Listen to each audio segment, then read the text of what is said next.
So, have you ever heard of a martial art that claims it can end any street fight in under 5 seconds? I mean, seriously, an art that calls itself a shotgun compared to the UFC's chess?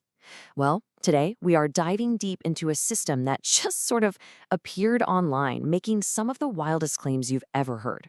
It's called Tetsuryoku. All right, let's just start with their motto, because it tells you everything you need to know. Disrupt, dominate, done.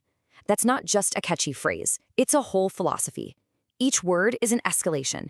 It's basically saying, we're not here for a fair fight. This is all about ending a threat, period. So, what is this thing that comes out of the gate with so much confidence? Well, the main claim is that it's the ultimate system for survival. But, is it? Let's actually look at what it's promising. The whole idea is pretty simple and, honestly, pretty brutal.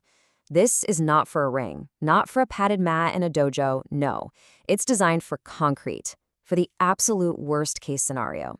And that goal, to end a violent fight in less than 5 seconds, that's insane. That's faster than most people can even figure out what's happening.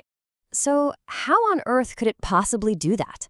Well, the entire system is apparently built around what it calls a cheat code. A single scientific principle of geometry that it claims can just totally bypass an opponent's size and strength.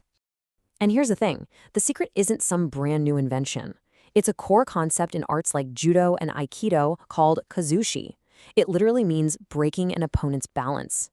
But Tetsuryoku-Ryu says it has weaponized this idea in a much, much more aggressive way. The logic is, hey, if you fight their balance, you never have to fight their muscle. And this slide right here breaks down the main move, the Tetsuryoku Disrupt. It's a 4-step process. So first, the attacker has to commit, throw a punch, lunge at you, then you apply force at that magic 45-degree angle. This causes what they call the collapse, where the person's brain just freaks out trying to stay upright. And in that tiny window, while their brain is basically rebooting, that's when you finish it. And it's all built on this one specific stance they call the iron guard. You can see it here. The weight is loaded on the front foot, just ready to explode forward. The hands are up high, kind of like you'd see in Kyokushin karate, and the elbows are glued to the ribs. It's like a human fortress, designed for one thing, to launch that 45-degree attack. And it really presents itself like a legit, structured system. This isn't just a bunch of cool ideas, they've got a whole progression laid out. You start with footwork, then move on to partner drills, and then you ramp it up pretty fast to high-pressure sparring. It's all designed to make this stuff instinctual and quick. But the system is so much more than just techniques.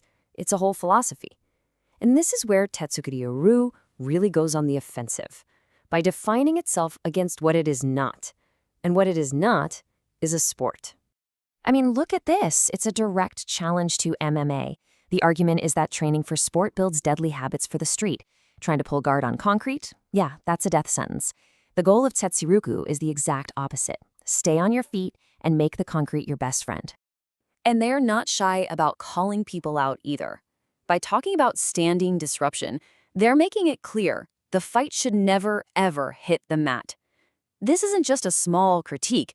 It's a full-on declaration that the ground game, which is so central to modern MMA, is actually a huge liability in a real survival situation. The confidence here is something else. This, right here, might be the best summary of their entire worldview. It just dismisses the incredible strategy of sport fighting as a game. Tetsuryoku isn't trying to be a better game.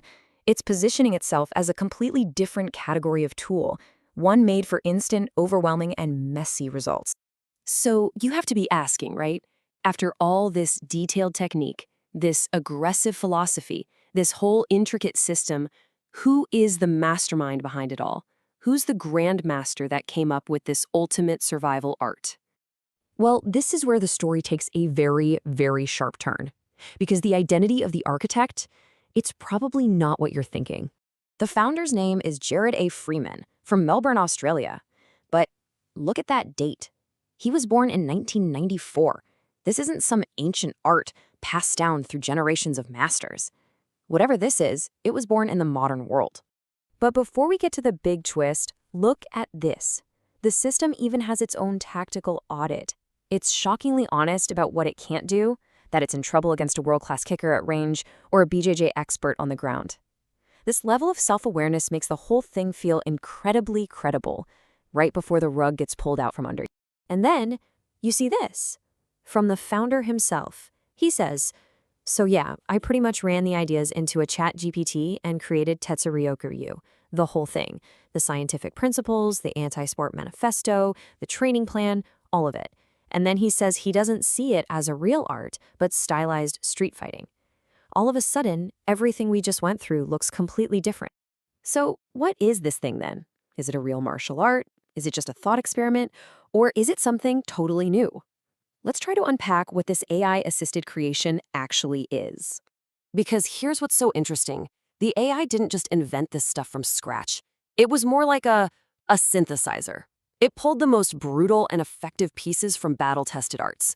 It took the power of Kyokushin, the angles of Aikido, the balance breaking of Judo. It's like a Frankenstein's monster made of the best parts of other martial arts. So here's the big takeaway. Tetsuryoku-Ryu isn't necessarily a fake martial art. It's a modern synthesis. And this might be a whole new way of creating things. It's not the machine replacing the person, but a person using this incredibly powerful tool to sort through, organize, and weaponize centuries of human knowledge at lightning speed. And all of this leaves us with a really fascinating question, right? We tend to value arts because of their long history, their lineage, the human struggle behind them. But if a system is tactically sound, if its principles hold up, and if it actually works, does it really matter that its architect was an algorithm? Does the fact that there's no human grandmaster make it less valuable?